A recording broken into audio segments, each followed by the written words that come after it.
Veterinary College, Bihar Animal Sciences University, Patna, since 2023. And she have achieved many excellent academic awards with first division in every stage of her academic calendar.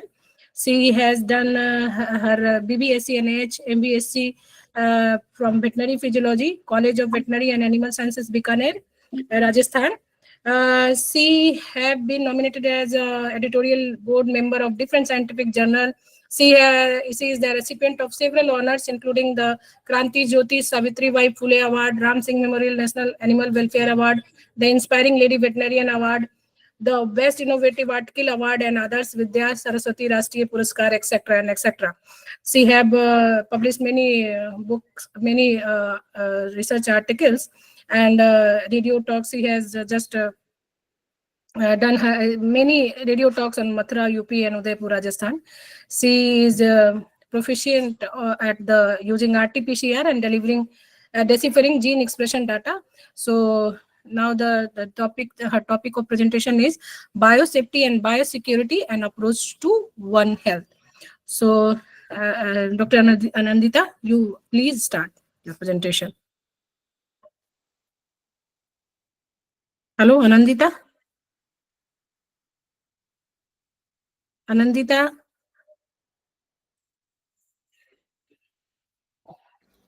Hello, is I audible, ma'am? Yes, you are, ma'am. Yes. Is my screen is also showing there? Yeah. Screen is visible. Yeah. Okay. Thank you, ma'am. Thank you for a warm welcome. And thanks the organizer for. Hello. Make it slide Yes. mode. Yeah. Anandita. Now, yes, ma'am. Yes. Now is it okay, sir?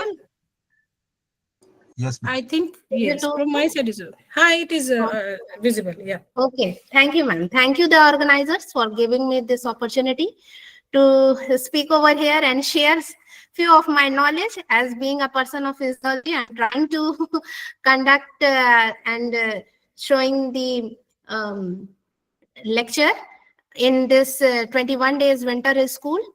Greetings to every participant and the organizers. A very warm good morning. As we are going to talk about today on the topic biosafety and biosecurity, an approach to One Health. So before talking, I think biosafety, biosecurity, and these heavy words, we must know what is the need, why we are talking this, why we have taken this topic. This is very important to know. As we all know, nowadays, there is a change in international security situations. There is a progression of globalization with continuous advancement of many biotechnological tools, biotechnology mainly. And in this, the risk and challenges posed by major infectious diseases and bioterrorism to the international community is also increasing rapidly. Therefore, this biosecurity, it presents a new opportunity for international cooperation as well as for global governance. The world is now becoming more integrated and now shares a common destiny in terms of biosafety. In the face of the current risk and challenges, the international community must work together to avert threats, advance and mutual interest and safeguard of global biosecurity.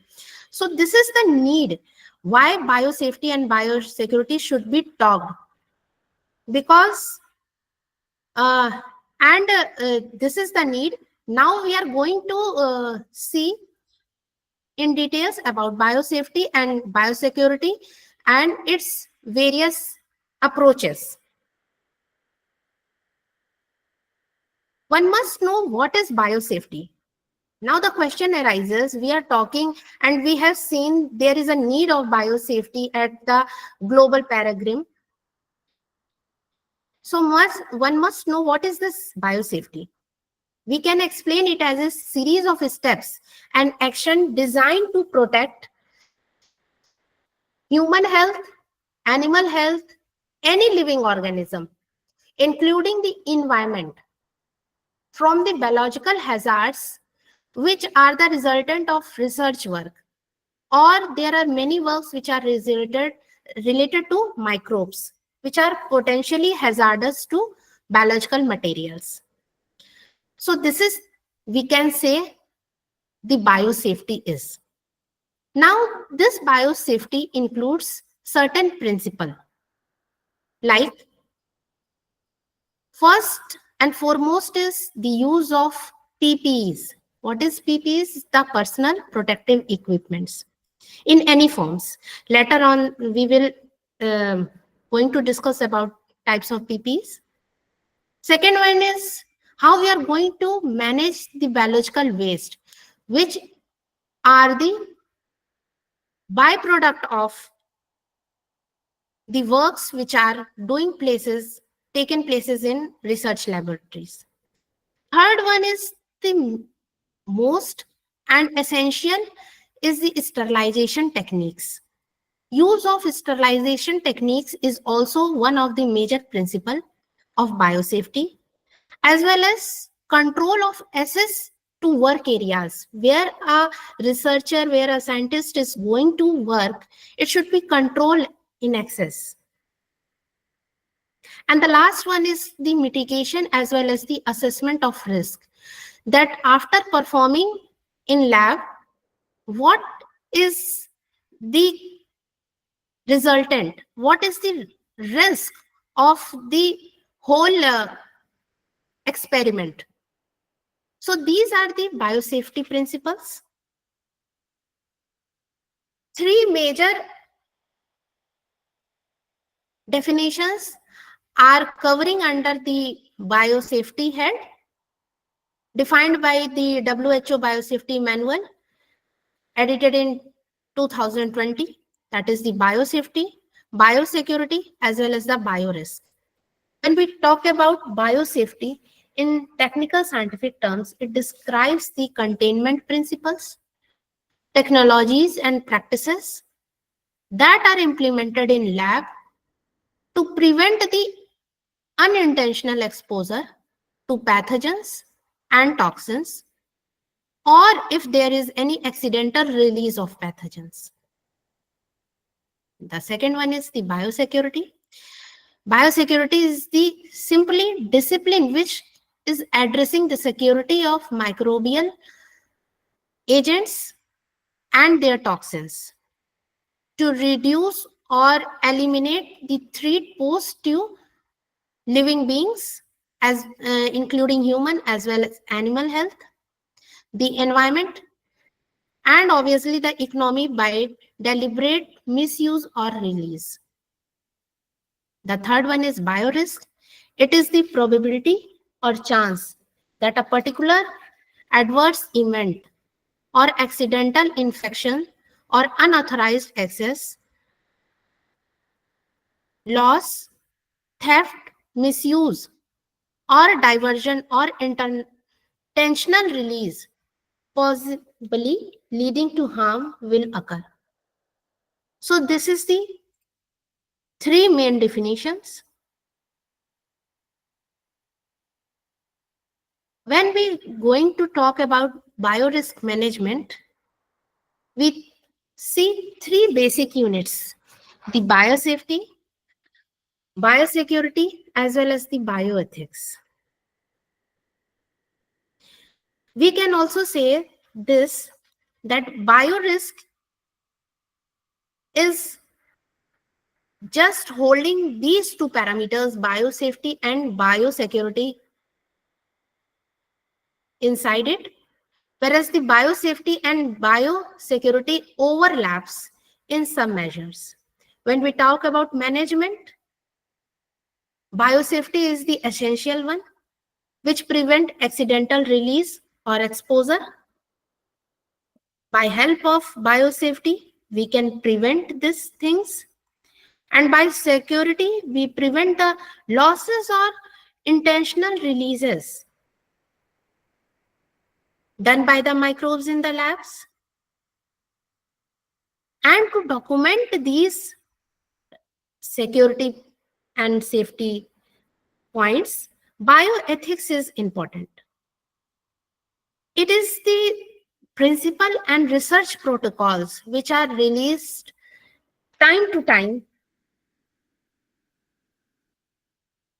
by the different organizations managing the biosafety and biosecurity.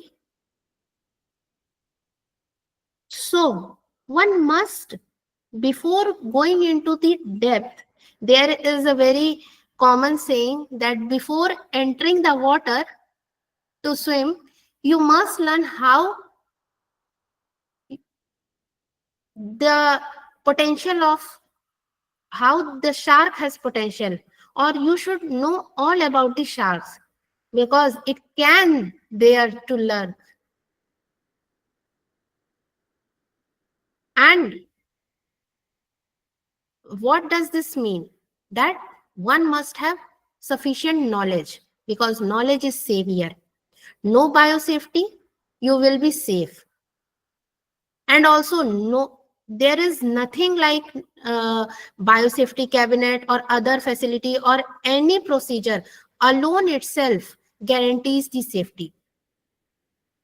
Until and unless a person who is introduced into the lab must know the sufficient knowledge, how to handle, how to tackle the situation, how to control the circumstances. In any case, unless the users operate safe techniques based on informed understanding. The World Health Organization always keep on telling that no single procedure will going to help you to face, help you to save you in any kind of biorisk. Therefore, no procedure alone guarantees the safety. We have talked about the biosafety and its management and the knowledge. Now it's time to discuss why there is so much concern to know these things. What if a person don't knows and he just operates the things into the lab, into the research areas? Because it has been documented, we can understand the situation by a iceberg phenomena, that we can see the piece of ice above the sea. And there is, as well as many times, the ice is also submerged inside the water, which is not visible. This is same happening in the case of hazard situation or the microbial load, that only 20% you can know. Maybe 80% unknown pathogens or microbes are hidden there to cause any hazardous situation. Therefore, the concern is very much because lab has hazards of processing infectious agents. There are many accidental threat to workers who are working in the lab, as well as to the environment also. Because all these dumps is going to the environment directly or indirectly, which is going to hamper the natural air, water, or climatic conditions. There is a concern to have adherence with safety regulations while dealing with highly infectious agent also. There are many lab associated infections also. And there are in history, we can see, we have also a story of smallpox, like how this highly contagious virus, deadly disease, shows its effect to the human population. Well, thankfully, in 1980, it was eradicated according to the WHO by the successful vaccination process. But in history, we can see smallpox extend in prehistory. The genetic evidences suggest that smallpox virus emerged 3,000 to 4,000 years ago in Egyptian mummies. It was found there. It has major impact on world history also. And it was also reported that during 18th century, the disease killed an estimated 4 lakh Europeans each year. When we talk about after 18th century, 20th century, it was estimated that the smallpox were responsible for 300 to 500 million deaths. In 21st century, when we're going to talk, that in early 1950s, an estimated 50 million cases of smallpox occurred in world each year throughout the globe. So in this way, we can see how the disease was alarming towards the population. And no doubt, until and unless the vaccine was developed by Edward Jenner, there was no such prevention against this virus. Variolation was there, but it was not so effective. It was also a deadly and procedure. But thanks to the scientists who have developed certain vaccines which can prevent the smallpox. So this is the concern to know about biosafety and biorisk. It was also documented that 41% of injury is done by lab-acquired infections. Needle and syringes alone causes 25% of accidents. When we talk about the sharp objects or broken glasses, the vials, pipettes, and all this all summation causes 16% of injury itself. When we talk about spills and spray, it causes 25%. The major was the pipetting, mouth pipetting aspiration. It causes till 13% of accidents.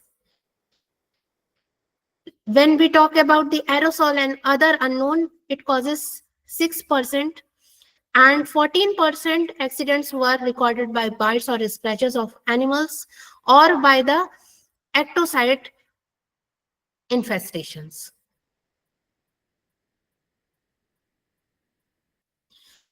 There are 4 top accidents resulting the infection. We have discussed this animal bite, the needles one, the broken glasses. This is the causes of lab exposures.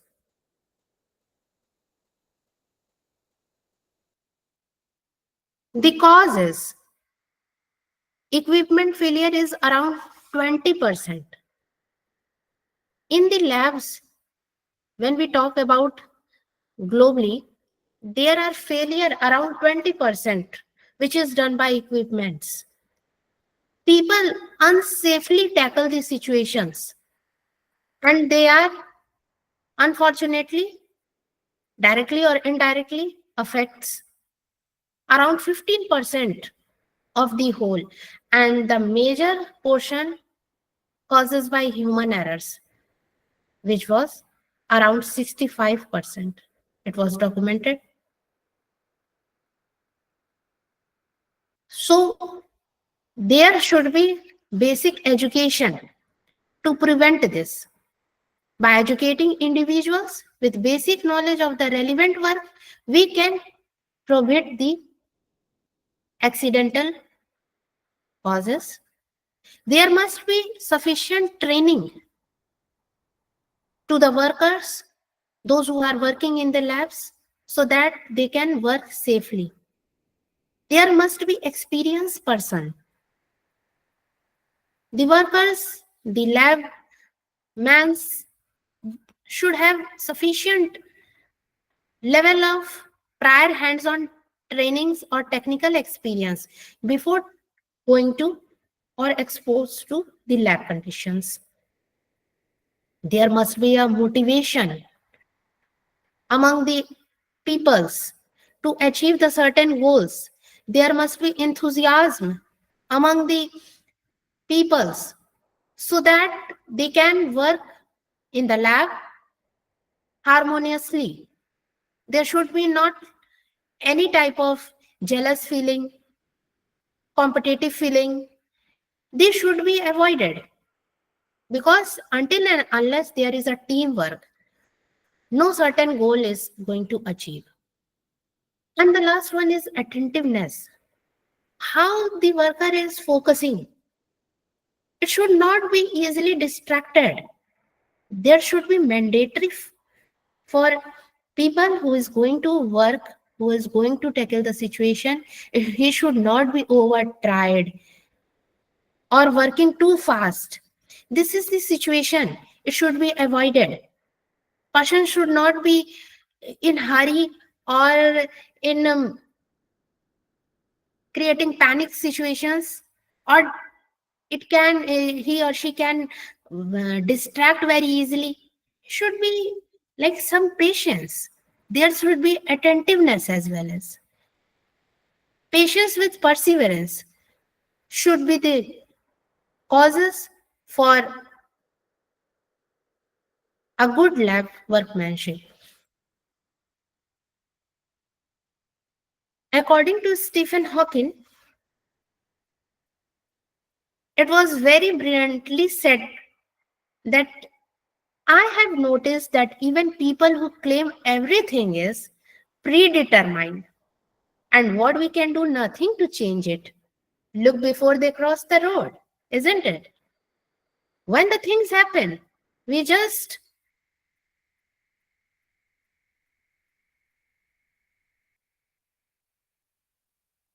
give to the nature that it was predetermined.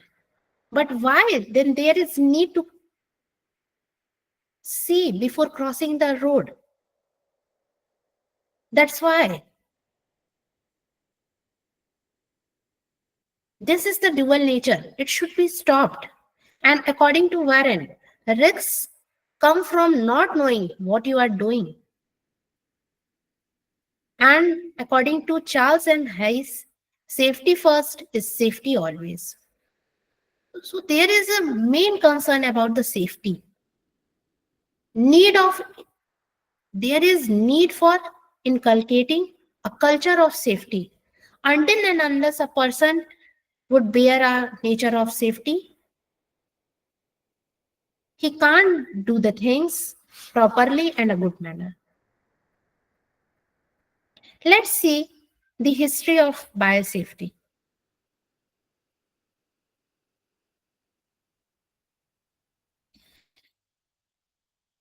According to A.G. Vendam, MD, US Biological Research Lab at Fort Drake was situated. He was one of the pioneers in developing biosafety measures after the Second World War. It was evaluated that time the risk of handling hazardous biological agents and developed practices, equipment and facility safeguards for their control purpose. Afterwards, we can see the organizational ethics that time people were doing. Biosafety invented at Camp Drake. Bioweapons, how they are developing.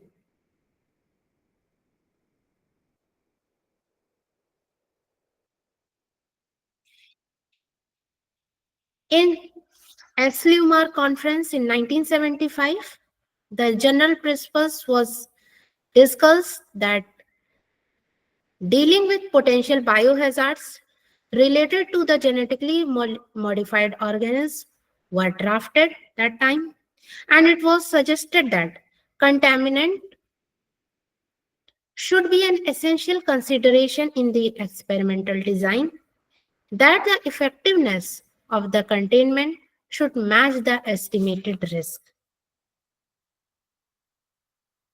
Mid 1970, there was designation of 4 levels of biosafety. In 1976, we talked about the first edition of National Institute of Health (NIH) guidelines for research involving the genetic molecules were published, especially about the DNA molecules. In 1984, the first edition of guidebook was published titled Biosafety in Microbiological and Biomedical Lab. It was produced. And US, NIH and the Center for Disease Control and Prevention CDS was established, now considered as a major reference text for biosafety in present arena. When we talk about 1990s, there were the directive on the protection of workers from the risk related to exposures to biological agents at work was submitted by the European Commission, and also the directives on the containment use of genetically modified organisms. Many GMOs or genetically engineered organisms were talked. There are certain organizations also who is participating. As we have talked about CDS, the Center for Disease Control and Prevention, measuring the oversight of public health safety, including the lab, the OSHA, Occupation Safety and Health Administration. It major focuses the development and enforces the workplace standards to protect its employees' safety and health. It recommends the guidelines addressing blood-borne pathogens, the chemical safety, phlebotomies like latex gloves, ergonomics, and any other potential hazardous situations that may be found in the workplace. There are two other organizations also, the International Federation of Biosafety Association, as well as the WHO or World Health Organization. Now we should talk about the risk and hazard. What might happen? What is likely to be happen? And if did happen, how serious it would be? What action should be taken to prevent it? These questions should be come in mind before entering into the lab, before going to do the practicals. Then only you can handle the biorisk.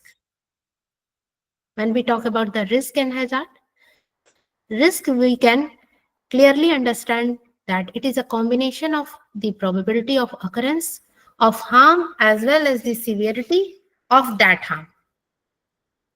And the hazard is such a dangerous thing which can be a situation or can be caused by any agents, infectious agents, vulnerable agents, or any objects or chemicals. So this is hazard. It should be protected by PP, workplace practices, administrative supervisions, as well as the engineering.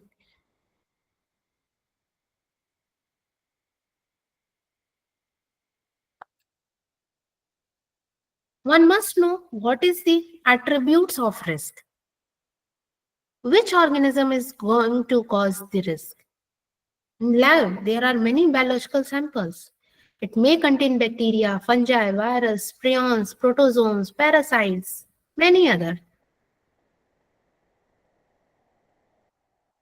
There are three words which are very important for the risk attributes: the pathogenicity, virulence, as well as the communicability. The pathogenicity is, we all know, the ability to cause the disease. How the degree of pathogenicity occurs. The virulence, it is the measurement of pathogenicity in terms of degree, that is the degree of pathogenicity,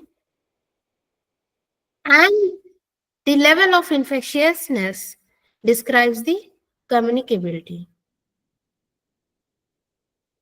It could be measured by the infectious dose, the number of organisms to initiate infections in colony forming units. We all know the more infectious agent, more will be the infectious disease occurrence. There are, according to organism, there are also risk group, various risk group, broadly classified into 4 types. In first class of risk group, there is potential to cause human and animal disease is unlikely. Therefore, the individual risk is also very low, or we can say there is no risk. The same happens with the community risk also. The risk level is very low or no risk. When we come to second group, there is potential to cause human and animal disease is less likely to be serious. Means it may cause or may not be.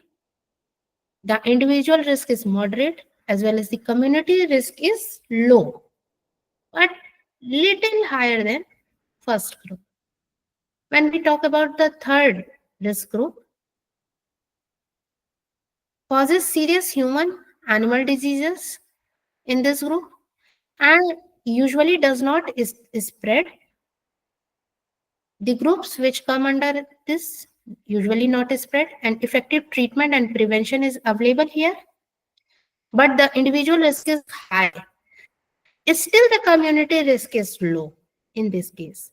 But in the fourth risk group, we find there is a high individual risk and high community risk. Why? Because it causes the serious human and animal diseases, and the spreading of the disease is also very fast and virulent. There is no effective treatment is available for the prevention of disease. So the treatment, there is a scarcity and prevention. This is the 4 types of risk groups. We talk the examples come in this, like yeast, lactobacillus, and Bacillus subtilis.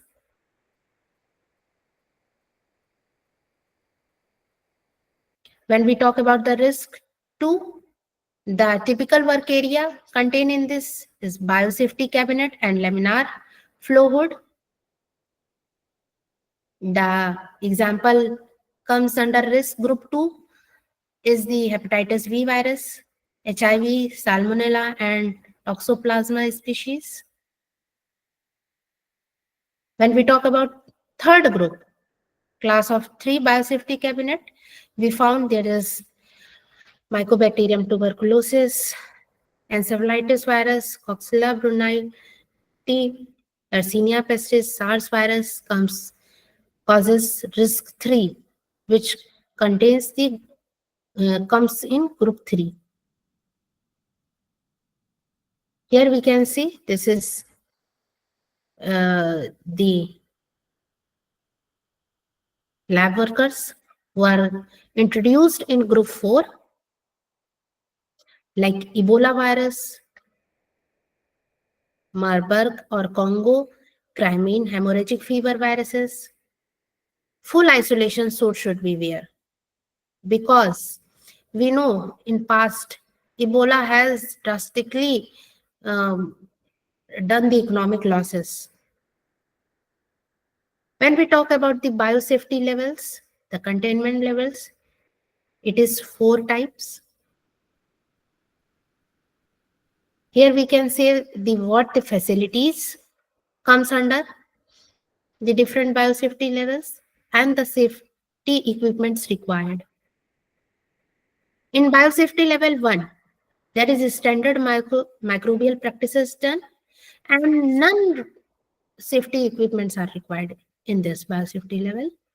The facility, all you need is open bench top and sink. When we talk about the biosafety level 2, one must practice the basic BSL 1 biosafety level 1 practices, as well as there must be restricted entry, biosafety warning, plus biosafety manual should be there, sharp precautions as well as the waste decontaminations, medical surveillance policy, the baseline serum collection and immunization, as well as the staff supervision should be exist there. In it should be practices at biosafety level 2. The equipments all you need is the biosafety cabinets, class 1 and 2, the lab coats, gloves, face protection, etc. The facility you need, the BSL 1 plus self-closing, lockable doors, eye wash stations, as well as the autoclave. When we are talking about the biosafety level 3, you need all the practices you have done in biosafety level 2. As well, the additional one is there should be stringent access control for anybody to the lab area. Decontamination of waste and lab clothing should be done time to time, as well as the baseline serum sample should be practiced. The safety equipments you need is the biosafety cabinets as well as the protective clothing plus gloves, and here required is respiratory protections, types of mask you need. The facilities you should be bearing in BSL 3 labs, that all the biosecurity labs of second level, plus physical separations from corridors should be occur in this type of facility. Labs, there should be self-closing double door, bi-directional airflow should be there in the labs, and the plus negative pressure, plus HEPA type filtered air outlet should be practiced. When we talk about BSL 4, all the practices of BSL 3 should be done, including there should be shower change.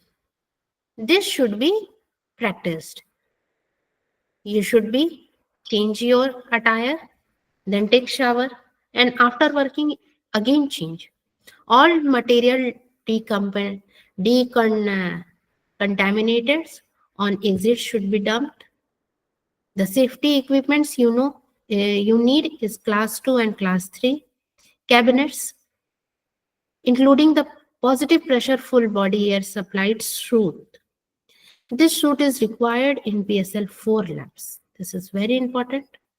And the facilities you need is BSL 3 plus separate building or isolated zone, including total barrier sealing, dedicated supply vacuum and decontamination system, plus filtration of exhausts should be there. This is the general aspect of biosafety. What should be the general aspect of biosafety? The sanitation and the staff facility should be there. It must be checked that premises maintained in a clean, orderly or sanitary condition before work. Is it so? Is there is availability of drinking water clean? Is there clean and adequate toilet presence or washing facility for his staff is available there?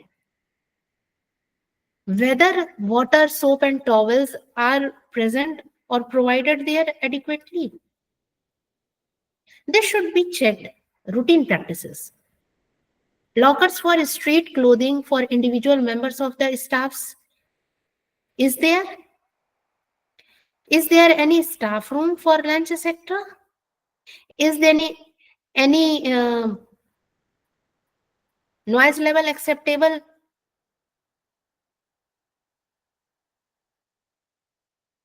Approaches there? Or adequate arrangement for collection and disposal of non-infectious rubbish is there? These all points should be checked. And this is the general aspects of biosafety. It must be checked before the work. There should be proper lighting, proper security. When we talk about the lighting, one must check, is their general illumination is adequate or not? The local lighting provided at workbenches, is it sufficient for the workers to do work comfortably or not? Are there dark or ill-lit corners in the room or corridor? Is there any spaces present? These all should be checked when we talk about the lighting. When we talk about the security, one must check there should be specific access. The whole building is locked when unoccupied. When there is no one, is the building is locked in absence of anyone, or it is remain open, or the doors and windows are vandal proof. The rooms containing hazard materials and expensive instruments are locked when unused. Is the campus or premises or lab is fire free? These points should be generally considered or kept into the mind before entering into the lab. When we talk about the door signage, the biohazard warning sign is there on all entrance doors to the lab. Is it there? Should also be placed on all freezers, refrigerators, and incubators containing infectious agents. Or the signs on all refrigerator, freezers, and incubators with the name and telephone number of individual to contact in any case of failure of equipment done. Is there any? These are the points, little points, which one must have to check in relation to the biosafety. When we talk about the lab equipments, is the equipments are certified? Whether they are safe for use or not?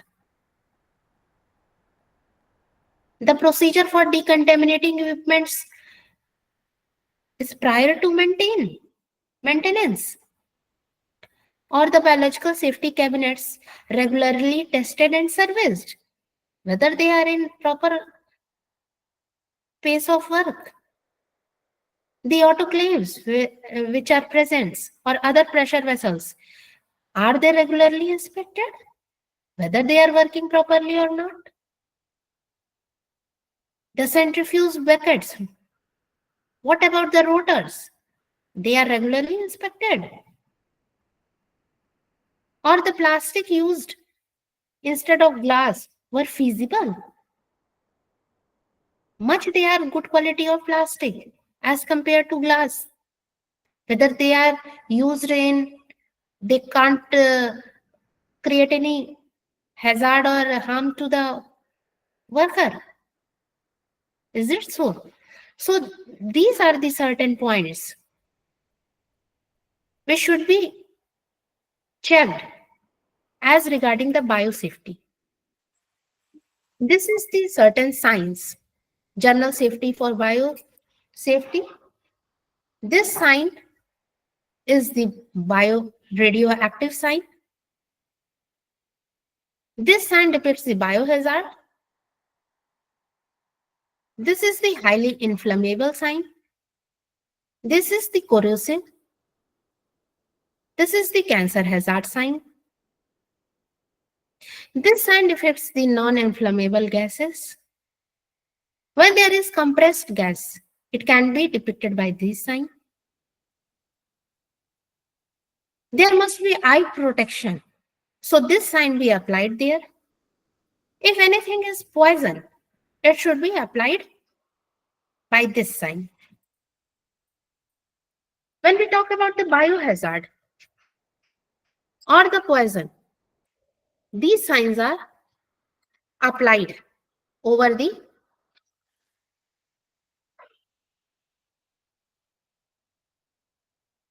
this is the oxidizer sign, cancer hazard, radioactive sign, risk of explosion, warning or corrosive substances, danger highly flammable sign, non-flammable gases, danger compressed gases, eye protection, no smoking, eating or drinking area. So these are some example of signs which should be depict over the kept over lab. When we classify the unsafe workers and safe workers, what we find? We can see in respect to unsafe workers, they have low opinion of safety programs. They take excessive risk before doing any practicals. They work too fast, which is not recommended. The knowledge is very scarcity of knowledge is there. They are less aware to environment of infectious risk.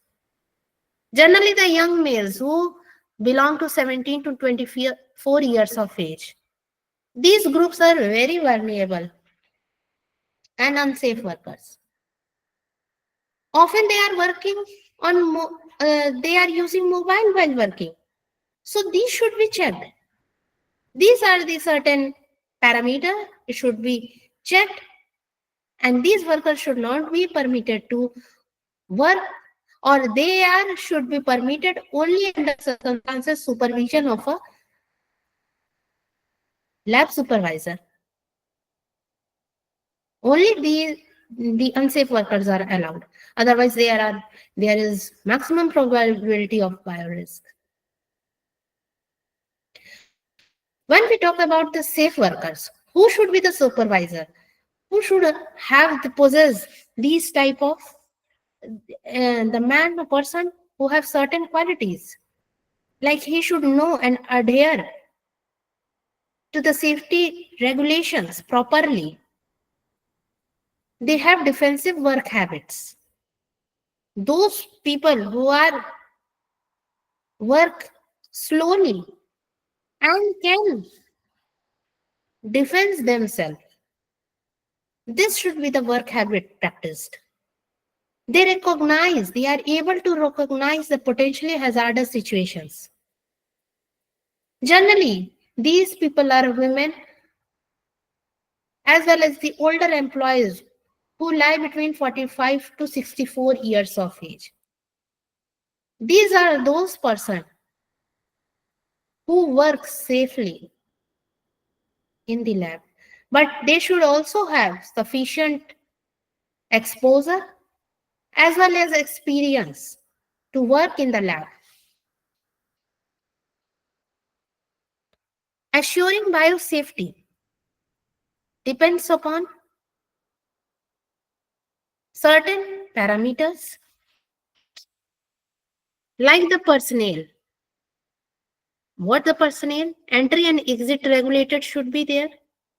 Change and shower rooms. There should be shower locks. These parameters assure the biosafety. What about the air, which is filtering the containment zone? It should be HEPA, high efficiency particulate air filtrate. In and out should be placed, and there must be differential negative air pressure so that the toxic or unnecessary air can be expelled out. There should be liquid waste Chemical treatment plant should be there. There should be effluent decontamination system. And for solid materials, there must be incinerations or autoclaves. So these are little things which assures the biosafety. There must be workplace which is seamless, clean, surface or impervious for decontamination uses. This story is all about the biosafety. Now we are going to talk about the biosecurity. We must also know about the to manage one from bio risk. It must have clear knowledge of biosafety as well as biosecurity. This is the only topic for discussion that one must know the biosecurity, how it can be defined scientifically, what is the objective and what are the strategies we are going to see in relevance to biosecurity. So the definition of biosecurity is, it is the discipline addressing the security of microbial agents and toxins to reduce or eliminate the threat posed to human health, environment, economy by deliberately misuse or release. This we have discussed earlier also. The objective is clear, that to protect biological agents against theft and sabotage. Because in past we have seen that there is many kind of theft which causes the bioterrorism. We can see in it was reported in 2010, and untested goats were used in a live goat anatomy experiment, and the College of Animal Medicine of a university in China, 28 peoples in 5 classes, 27 students and 1 teacher become infected with brucellosis. So this is the, to prevent this unexpected disaster, bioaccidents leaks, there must be high level of biosecurity.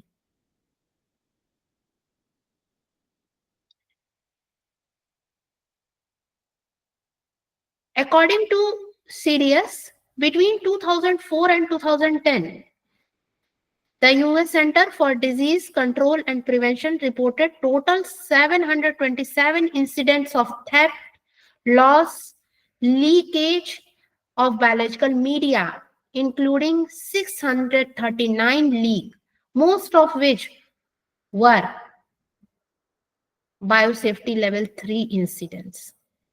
So we can see how the biosafety level increases,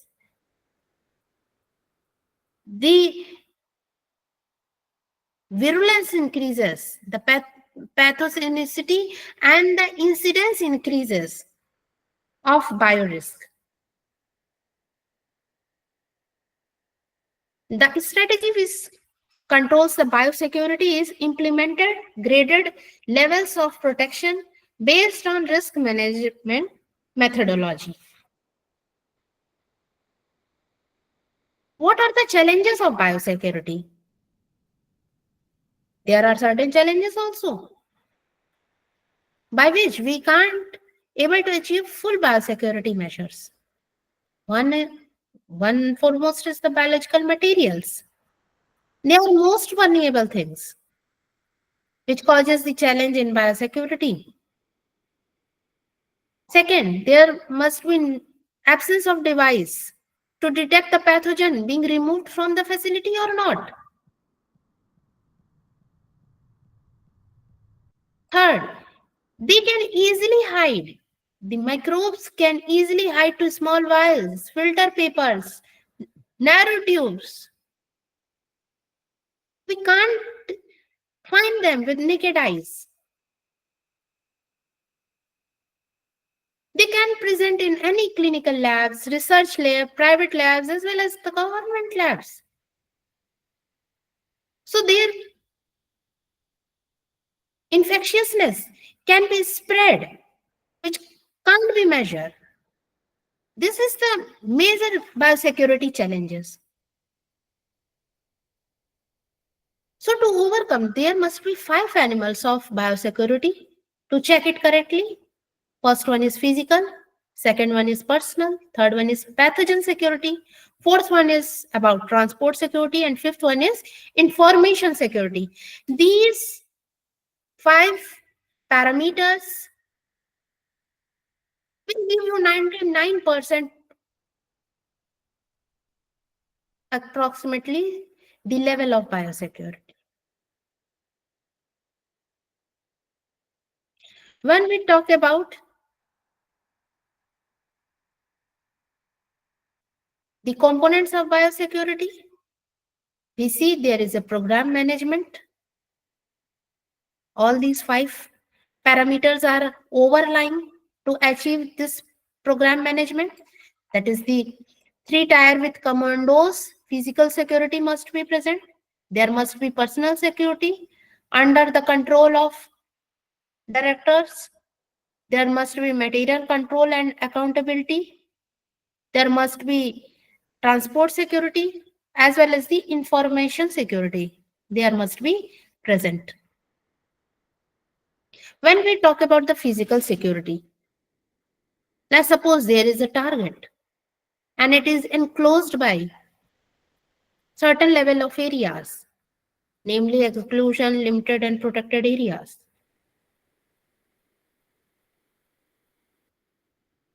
The low risk assets comes on grounds as well as the public access offices. The moderate risk assets were the labs, sensitive administration offices, hallways surrounding exclusion areas. And the high risk asset is high contaminant labs, computer network centers. This is the physical security. There must be access control by the help of cards, codes, biometric records should be there, so that ensures the entry of only unauthorized individuals to specific areas. It increases strict control on moving toward high risk assets.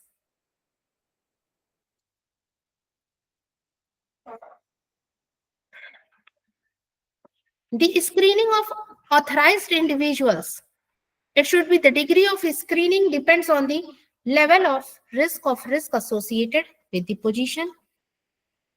Include maintenance staff, contractors, or we can take help of ICT staffs.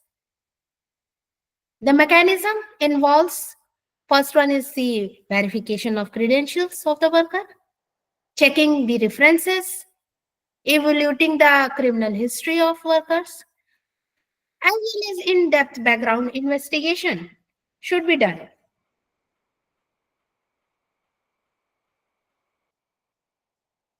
When we talk about the material control and accountability, ensure there must be complete and timely knowledge of what material exists, where they are located, and who is accountable for them.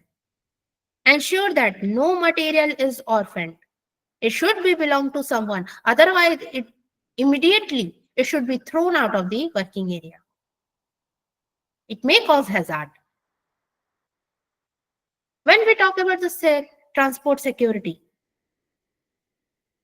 it involves 3 basic types: external transfers, domestic transfers, as well as across the globe. We can say across international borders. But genuinely, is this so? There is still a gap between sender and receiver. This is the model regulation on transport of dangerous goods. We can say the good is traveling to the road under the agreement concerning of international carriage of dangerous goods, ADR.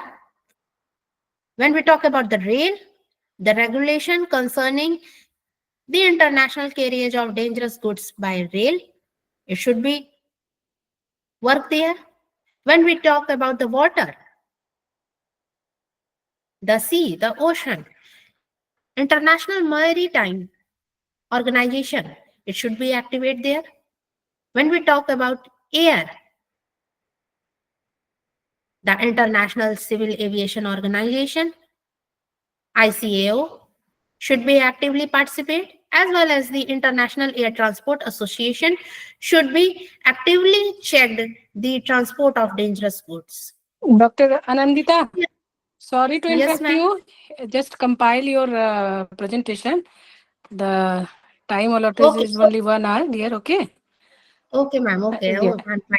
Okay. Yes, I'll yes. do it like that.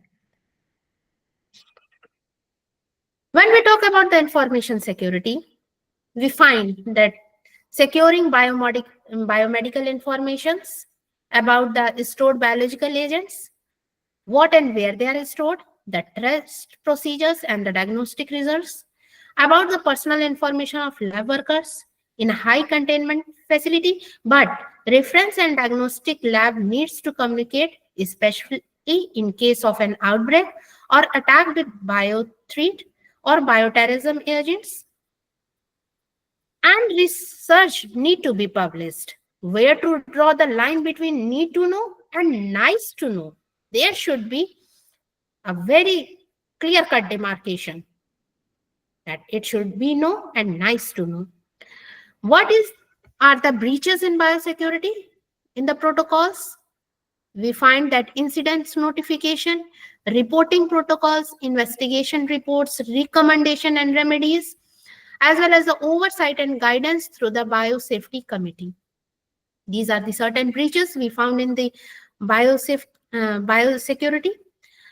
How the biorisk assessment is done? It is always a subjective process and often based on insufficient data or incomplete knowledge.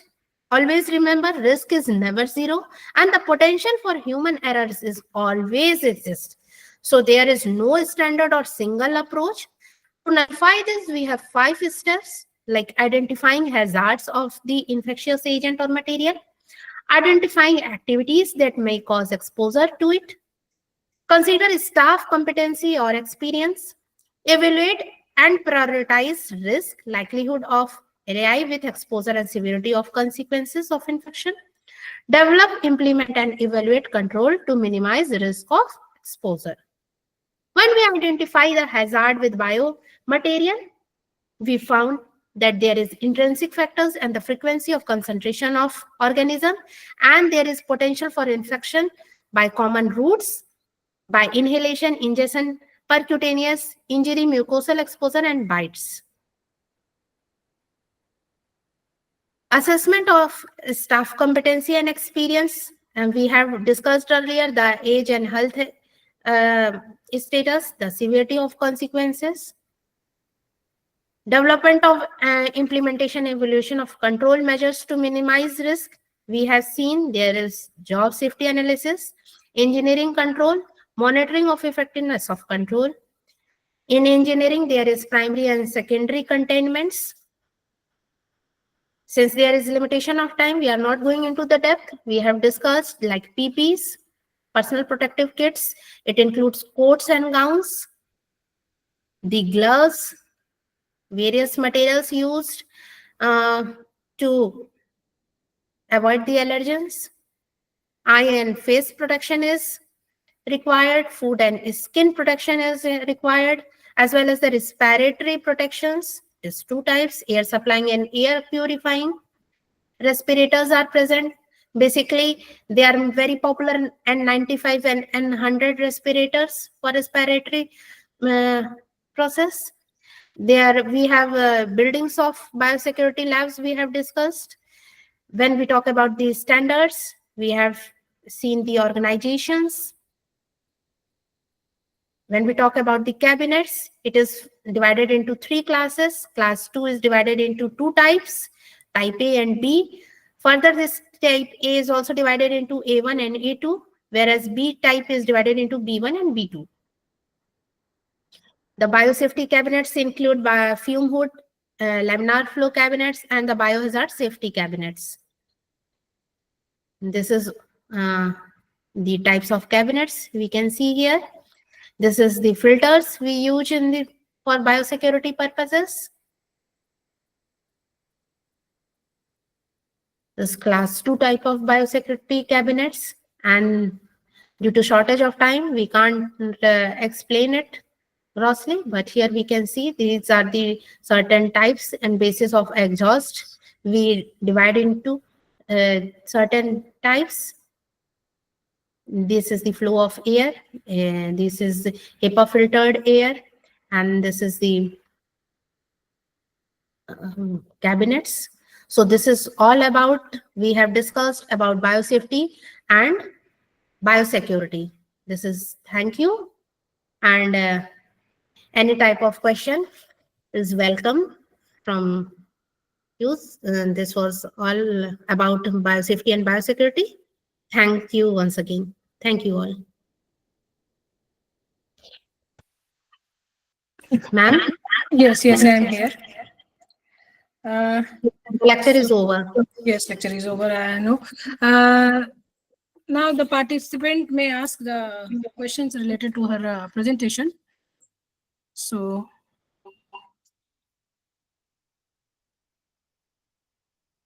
please inbox your questions or ask directly to the speaker.